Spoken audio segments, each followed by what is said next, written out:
दुष्काळाने होरपळलेल्या मराठवाड्यातील धाराशिव जिल्ह्यातील बेंबळी येथील छोट्याशा गावातील या आहेत सारिका राम येळेकर। 2008 मध्ये लग्न झाल्यानंतर मला काम हे काहीच करायचं माहिती नव्हतं। आई वडिलांच्यात पण मी काम केलं नव्हतं, शेतात पण काम येत नव्हतं मला सासऱ्याने घराच्या बाहेर काढल्यानंतर सासऱ्याच्या दबावामुळे मला जागा पण कोण राहायला देत नव्हतं। सासऱ्याने घराबाहेर काढल्यानंतर किरायाच्या घरात त्यांनी हालाकीचे दिवस काढले।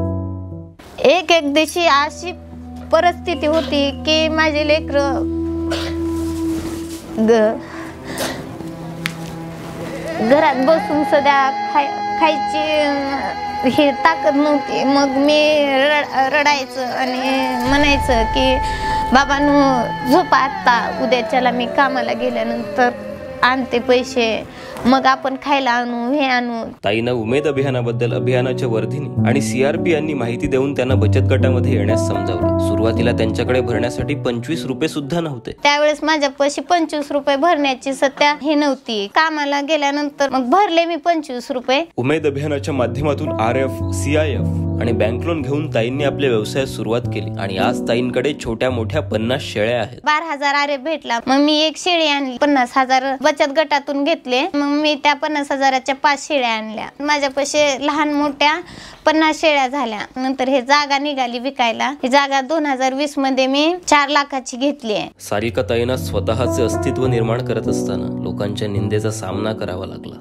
लोक म्हणायचे हिनं काय करते काय नाही, हिचा मालक काम करत नाही, ते ही नाही, ते हिने एकटी काय करणार आहे। फक्त माझ्याकडे जिद्द होती की मला ते करायचंय। मग मला खुरपायला येत नव्हतं, काय नव्हतं, महिला कामाला नेत नव्हत्या की तुला काय येतंय, तुझी लेकरं आहेत, हे आहेत, असं आहे। तरी पण म्हणायचं की येतंय मला काम करायला, मी येते। नंतर मी महिलांचं बघूनच खुरपायला बी चालू केलं आणि जसं जसं मुलांना पण कळत गेलं तसं तसं मुलांनी पण मला आता करू लागते। जे आता मुलं मागतात मला की आई मला हे पाहिजे, मम्मी मला हे पाहिजे, तर ते मी आता सध्याला मी पुरवते। कारण आता अशी परिस्थिती आहे की मला आता बाहेर जाऊन किंवा रोजगार करायची गरज नाही, कारण आता सगळं माझं सुरळीत चालू आहे। माझ्यापाशी 5 पत्र्याचं सध्या सेट नव्हतं, आता माझ्यापाशी नाही म्हणलं तर 30-40 पत्रे आहेत आणि स्वतःची जागा आहे। जे उमेद अभियानाकडून भेटलं ते लाख मोलाचं भेटलंय मला। उमेद